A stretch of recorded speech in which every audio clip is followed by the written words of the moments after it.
Hello everyone, how are you all? Welcome to my channel Be in Style with Reet.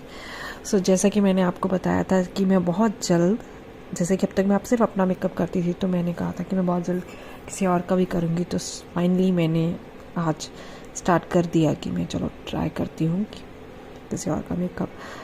तो सबसे पहले actually मैंने video थोड़ा short रखा है सो दैट ज़्यादा लंबा ना देखना पड़े। सबसे पहले मैंने सीरम लगा के अच्छे से फेस पे स्प्रेड कर दिया है।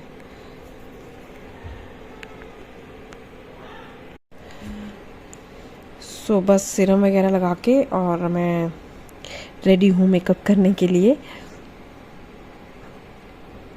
तो सबसे पहले एक्चुअली मेरे पास क्या आया था कि फाउंडेशन जो है वो मेरे पास मेरे शेड्स की है मैक्सिमम। थोड़ी डार्क भी रखी है मैंने, थोड़ी वो, क्योंकि एज सच मैंने अभी मेकअप करना मतलब स्टार्ट नहीं किया है प्रोफेशनली। तो फिर मैंने पहले अपना ये प्राइमर वगैरह लगा के, तो मैंने क्या किया कि पहले मैंने इनका देख लिया कि मेरे पास जो फाउंडेशंस हैं उसमें इनका शेड कौन सा है, क्योंकि मैक्सिमम वैसे हमारा कम्प्लेक्शन तो सेम ही लग रहा है।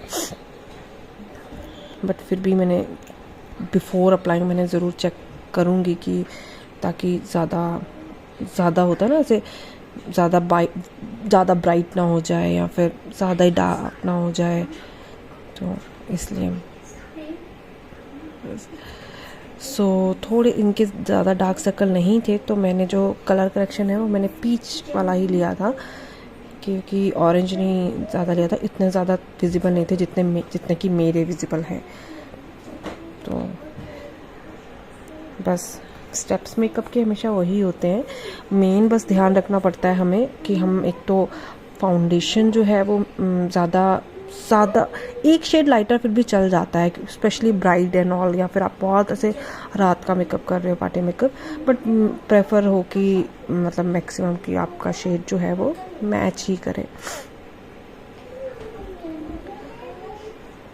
तो बस अपना कलर करेक्टर लगाओ और उसको जहाँ जहाँ पे लगाया सिर्फ वहीं पे ब्लेंड कर दो। पूरे फेस पे फैलाने की उसको नीड नहीं है, जहाँ पे लगाया है वहाँ पे। और उसके ऊपर अगर हम डायरेक्ट फाउंडेशन लगाएंगे ना, तो क्या होता है कि हमारी फिर ऐसे फेस ना ऑरेंज दिखने लग जाता है, मतलब अगर पीच सा। तो मतलब उसके ऊपर फिर मैं क्या करती हूँ, कंसीलर लगा के जो नीचे का ऑरेंज पार्ट है या पीच पार्ट है उसको न्यूट्रलाइज कर देती हूँ। और जो कंसीलर हम लगाते हैं, या तो हम बहुत क्लोज लगाएं अपने स्किन कलर के, या फिर थोड़ा सा एक शेड डार्क का भी चल जाता है, जैसे कि मैंने पहले भी बताया हुआ है।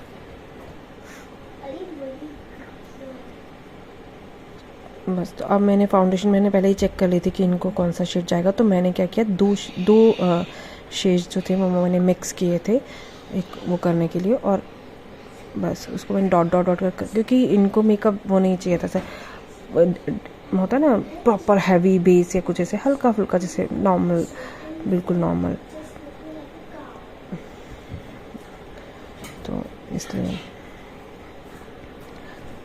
बस तो उसको डॉट करके फटाफट ब्लेंड कर लो। अगर तो वो है हमारी बहुत मैट फाउंडेशन है, तो फिर तो आपको साथ ही फटाफट ब्लेंड कर लेने की ज़रूरत पड़ती है, क्योंकि नहीं तो डॉट जो है ना वो वहीं पे ड्राई हो जाते हैं।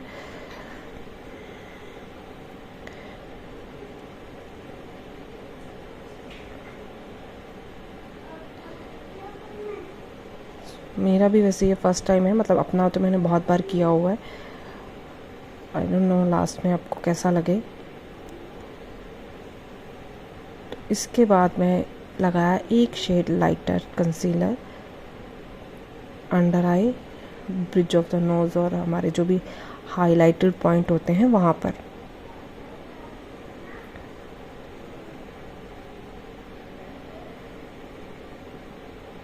और ये मेरी बेटी जो बीच में बार जानबूझ के आ रही, कि इसको पता है कि मैंने वीडियो रिकॉर्डिंग पे लगाया हुआ है, पर इसको फिर भी बार बीच में आना ही है। जो हम लाइटर शेड वाला कंसीलर भी लगाते हैं ना, उसको भी पूरे फेस पे नहीं करना है, जहाँ जहाँ हमने लगाया हमें वहीं ब्लेंड कर देना है। जैसे फाउंडेशन की तरह उसको पूरा ऑल ओवर नहीं लेके जाना है।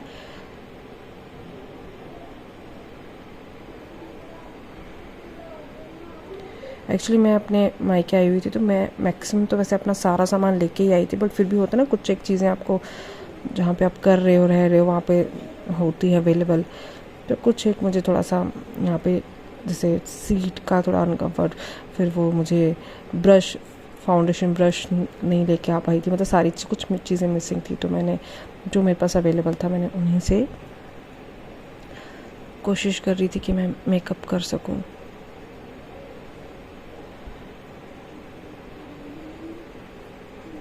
इनके फेस पे कोई दाग वगैरह कुछ थे नहीं, मतलब होता है ना ऐसे बहुत ज़्यादा पिगमेंटेड हो, पिंपल्स के दाग हो, कुछ ऐसा वैसा कुछ भी नहीं था। तो मुझे ज़्यादा वो नहीं लगा, मेहनत नहीं लगा कि उसको मैं कैसे कवर करूँ। उसके लिए क्या होता है फिर हमें बहुत लेयरिंग करनी, हैवी लेयरिंग रखनी पड़ती है।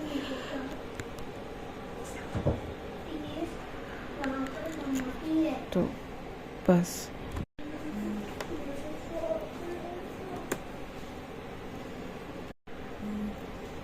बस उसके बाद हम करते हैं बेकिंग। तो ये मैंने लिया था, मेरे पास ममा अर्थ का वो है ट्रांसलूसेंट पाउडर होता है ना वाइट से कलर का। तो ये साथ साथ में एक्चुअली जो ये मेरे से पूछ भी रहे थे कि ये आप क्या लगा रहे हो, ये क्या लगा रहे हो, तो मैं उनको साथ साथ एक्सप्लेन भी कर रही थी कि अच्छा इसके बाद हम इसको ये लगा लेते हैं। फिर मुझे एकदम से याद आया कि मेरे पास मैं पाउडर कॉन्टोर नहीं लेके आई हूँ, तो इससे पहले कि मैं इसको मैट कर दूँ तो मैं क्रीम कॉन्टोर से इनको थोड़ा सा फेस जो है वो शेप अप कर दूँ। हालांकि वैसे तो ऐसा ऐसा कोई चबीनेस थी नहीं, पर मैंने सोचा चलो कोई बात नहीं, फिर भी थोड़ा सा करने के बाद थोड़ी सी शेप अप हो जाती है, और तो कुछ नहीं।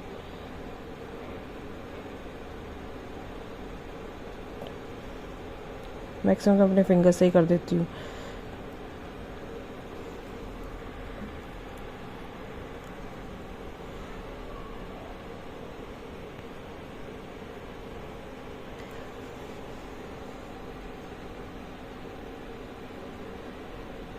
बस वही बेसिक से हमारे स्टेप्स हैं मेकअप के।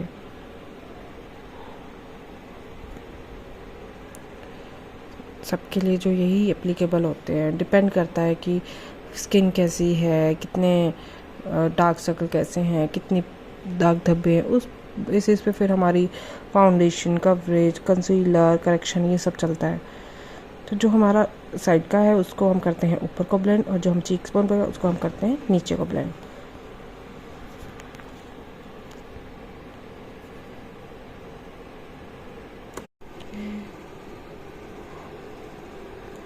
मेकअप में ना एक सबसे बड़ी बात ये होती है, हमें ब्लेंडिंग अच्छे से करनी पड़ती है, अच्छे से करनी चाहिए, कहीं से भी से पैच वगैरह ना दिखे, होता है ना, वो चीज़ बहुत इम्पोर्टेंट होती है।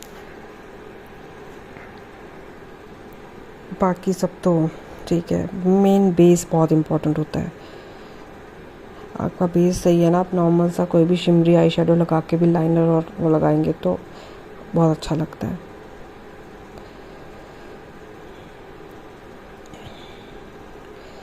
बैकग्राउंड में जो आ रहे हैं प्लीज़ उनको अवॉइड करना, बट एक्चुअली किसी को पता नहीं था कि मैं मेकअप कर रही हूँ ऐसे, इसलिए वो आ रहे थे जा रहे थे। ये वाला स्टेप करने से क्या होता है कि जो आपकी चीक्स की कॉन्टोर है ना वो थोड़ी सी शार्प लग जाती है, मतलब हम ऐसे लाइन से पाउडर लगाते हैं ना, तो उससे तो बस थोड़ा सा ऐसा पाउडर लगाया बिक हो गया, तो फिर मैं क्या करती हूँ, मैं डस्ट ऑफ कर देती हूँ अगर फेस पे, सिर्फ आईज़ वगैरह पे छोड़ देती हूँ कि अगर आई मेकअप की ज़रूरत, फिर समटाइम से फॉल आउट वगैरह हो जाता है ना, वो करने के लिए, उससे क्या है कि आपका मेकअप मेस नहीं होता। मैंने ना एक्चुअली बेड पे ही अपना सारा मेकअप का जो सेटअप था वो किया हुआ था, जिस वजह से बार बार ढूंढना पड़ रहा था। इनकी ना आईलिड जो थी वो थोड़ी सी डार्क थी, तो जिससे मुझे एक बार और कंसीलर लगा के उसको बेस को रेडी करना पड़ा कि कलर थोड़ा सा अच्छे से पॉप अप हो जाए। तो इसके लिए मैंने एक बार और फिर अपने पैलेट में से कंसीलर लगाया। वैसे तो आपने देखा होगा कोई तो बहुत ऐसे वाइट सा करके उस पर, वो रीज़न वही है कि मतलब वैसा होगा ना, तो जो भी आप कलर उस पर लगाओगे तो बहुत अच्छे से दिख जाता है। और फिर जैसे आपने कंसीलर लगाया है तो उसको ब्लेंड करने के बाद हमें उसको भी मतलब वो कर देना, मैट पाउडर से लॉक कर देना एक तरह से। देन हम उसके ऊपर अपना आई मेकअप जो है वो स्टार्ट करेंगे।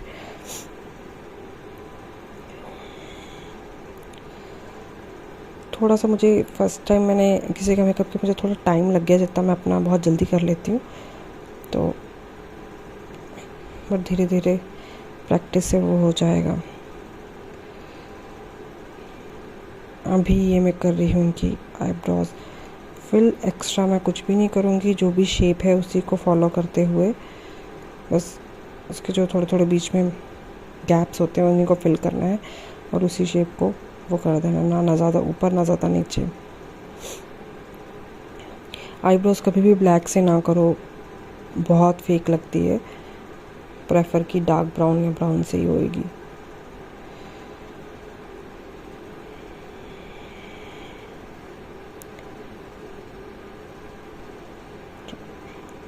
बस इसमें मुझे थोड़ा सा टाइम लग गया था कि थोड़ी ख़राब ना लगे, ज़्यादा ना हो जाए, क्योंकि आपको पता है मेरी ब्राउज को तो मैं बार बार बाबू बोलती हूँ कि कोई खास शेप है नहीं, तो मैं हल्की फुल्की करती हूँ, समटाइम नहीं भी करती। और बार बार मैं कैमरा की तरफ देख रही कहीं बंद ना हो गया हो, कभी कभी बंद भी हो जाता है।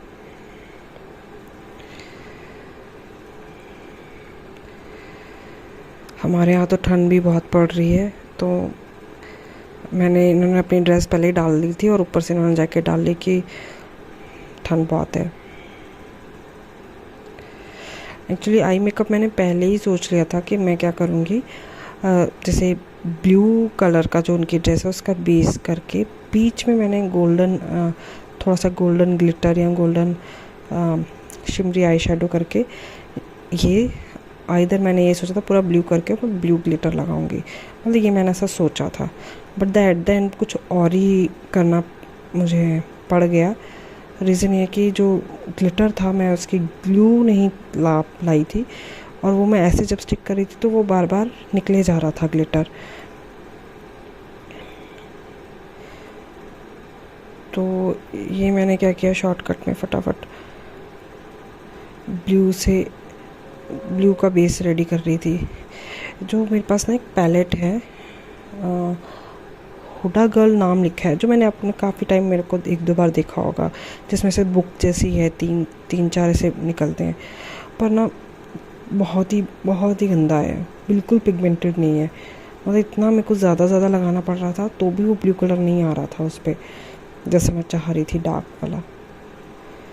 मुझे दो तीन बार लगाना पड़ा, पर मैंने अभी क्योंकि मैं जब खुद का करती हूँ तो क्या होता है कि कभी चलो स्मोकी कर लिया, कभी कुछ कर लिया, तो ऐसा कभी ज़रूरत पड़ी ही नहीं कि मुझे एग्जैक्ट सारे कलर्स चाहिए या कुछ ऐसा। पर अब जैसे मैंने फ़र्स्ट टाइम किया तो मुझे लगा कि नहीं, मेरे को पैलेट लेना है, तो अब मैं बहुत जल्द एक मल्टी कलर जिसमें बहुत सारे कलर्स मुझे मिल जाएँ एक ही में, और अच्छा पैलेट लूँगी। अब मैंने सोचा था कि मैं ग्लिटर लगाऊंगी, बट ना वो स्टिक नहीं हो रहे थे, क्योंकि मेरे पास वो थे लूज़ ग्लिटर होते हैं ना, वो थे, और जिससे पहले मेरे पास एक ग्लू भी है जो मुझे इसके ऊपर लगानी थी हल्की सी, और देन ये उस पर चिपक जाते। तो मैंने लगा रही थी बट ये लग ही नहीं रहे थे, बार बार निकले ही जा रहे थे। तो फिर मैंने एट देन क्या किया कि मेरे पास गोल्डन एक स्विस ब्यूटी के पैलेट में गोल्डन वाला शिमर वाला शिमरी वाला वो था, तो मैंने, क्योंकि इनकी ड्रेस में गोल्डन वाली जो पट्टी लगी थी, तो मैंने वो कर दिया। तो उससे क्या हुआ, ब्लू का हल्का सा बेस और उसके ऊपर गोल्डन, जो कि अच्छा लग रहा था।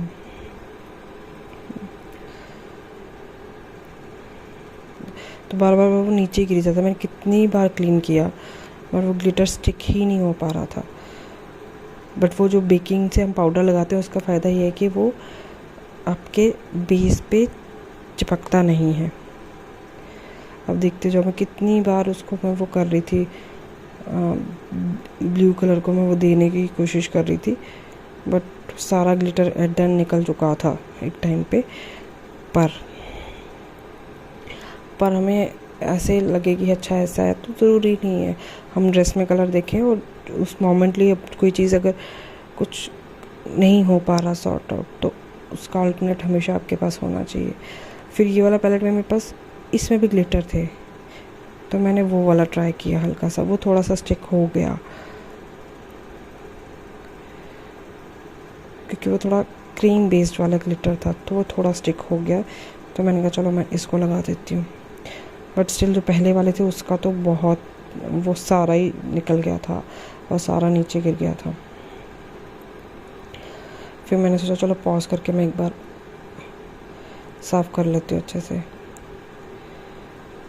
फिर आ गई बारी हमारी लाइनर की। और लाइनर ना हमें तो खुद को भी लगाना इतना टफ़ लगता है, बट ना पता नहीं क्यों मुझे ना, जैसे मैं इनके लगा रही थी तो मुझे उतना टफ़ नहीं लगा, अपने मुझे ज़्यादा लगता है कि पता नहीं, तो शायद मतलब होता है ना हम दोनों आंखों से देख पा रहे हैं, आइज़ बंद है, मे बी ये रीज़न था। मुझे लगा कि शायद मैं नहीं लगा पाऊँगी लाइनर, तो मैं बहुत इजीली मेरे से लग गया। अगर मुझे मुश्किल आई थी तो वो सिर्फ काजल में थी कि हमें, क्योंकि इनकी आइज़ ना बहुत ये ब्लिंक बहुत कर रहे थे बार बार, तो बड़ा मुश्किल से लगा। होता ना किसी किसी की आइज़ जो है वो मतलब वो स्टेबल नहीं कर पाते और वो ब्लिंक करते रहते हैं, तो थोड़ा सा मुझे मुश्किल लगा। अदरवाइज़ लाइनर में तो लाइनर और एक लैशेस वो तो एक ही शॉट में लग गई थी बहुत ही ईजीली। और जबकि खुद पे मुझे अगर लाइनर लगाना हो तो मुझे वो भी थोड़ा टफ़ लगता है, और लैशेस तो बहुत टफ़ लगती है समटाइम, कितनी देर लगती ही नहीं है।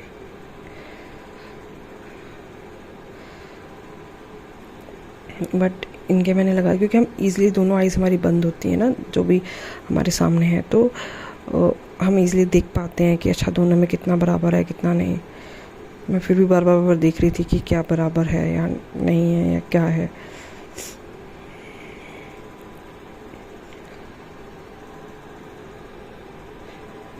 मिरर में आपको जो दिख रही है एक छोटी सी लड़की, वो है मेरी बेटी।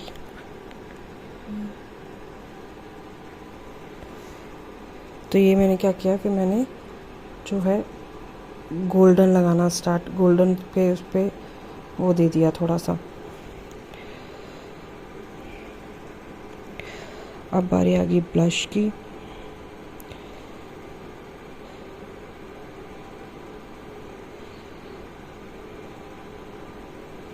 ब्लश में मुझे लग रहा था कि कहीं मैं ज़्यादा ना लगा दूँ या कम ना लगा दूँ, तो बस। पर मैं अपना इस एक्सपीरियंस से ये बता सकती हूँ कि जितना मुझे लगता था कि दूसरे का मेकअप करना टफ़ है, उतना टफ़ नहीं है, क्योंकि हम सामने से दूसरे का फेस देख सकते हैं। जो हमें कम ज़्यादा लग रहा है हम उसको वो साथ साथ कर लेते हैं।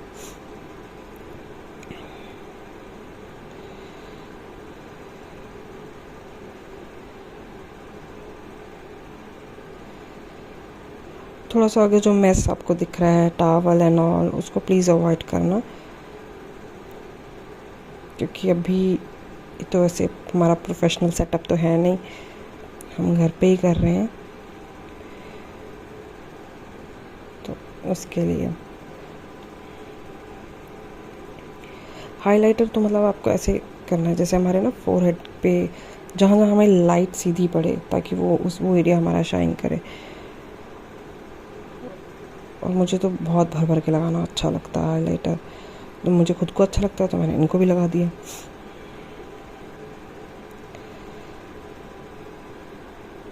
सो जैसे ही हो गया तो मैंने थोड़ा सा फिर भी एक फ्लफी ब्रश फिर से मार दिया कि कुछ कोई ग्लिटर कोई स्पार्कल कुछ गिरा है तो मैं उसको एक बार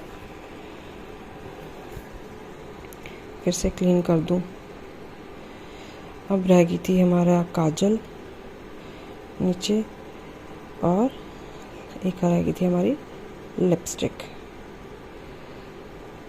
और काजल को मैंने लगाने के बाद ब्लू के साथ मैंने नीचे उसको मर्ज कर दिया था।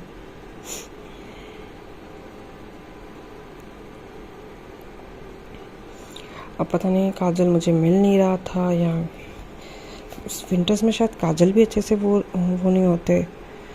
अभी भी ना इनके नीचे इतना ग्लिटर गिरा हुआ था बिल्कुल आइज़ के वो, और मुझे लगा नहीं, कभी भी ऐसे ट्राई तो करना ही नहीं है जिस चीज़ के लिए आप श्योर नहीं हो। मुझे लगा मे भी स्टिक हो जाए, बट वो नहीं हुआ। तो मैंने काजल लगाने के बाद सीधा उसको ब्लू के साथ वो कर दिया, ब्लेंड कर दिया और लैशेस लगा दी। लैशेस लगाने में तो 1 सेकंड भी नहीं लगा मुझे, बहुत इजीली लग गई थी।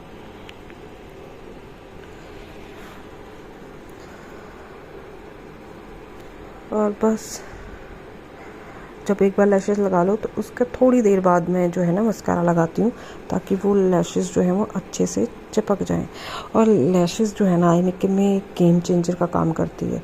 आपकी आईज बहुत ही अच्छी लगती हैं, बस थोड़ी अलग लगती हैं।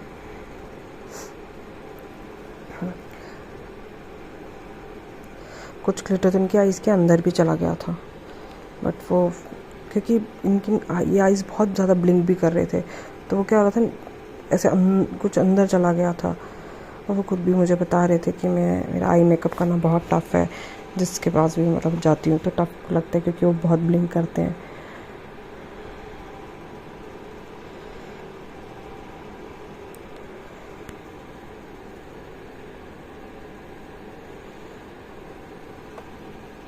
तो लास्ट में इनको लगा कि थोड़ा सा ब्लश जो है वो कम है, तो मैंने थोड़ा जो है और लगा दिया कि आज विंटर्स चल रही हैं, तो थोड़ा जो हमारा ऐसे पिंकिश रेड फेस अच्छा लगता है।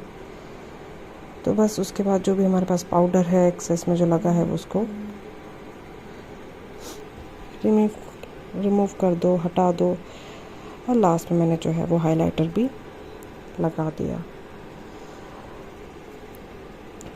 सो आई होप आपको ये वीडियो अच्छी लगी हो। लास्ट में आप इसका लुक भी देख सकेंगे फाइनल। सो अगर आपको अच्छा लगा हो तो प्लीज़ मेरे चैनल को सब्सक्राइब कर दें, इंस्टा और फेसबुक पे फॉलो कर दें। ऐसे ही और वीडियोस के लिए मेरे चैनल पे बने रहें। बी इन स्टाइल विद रीत।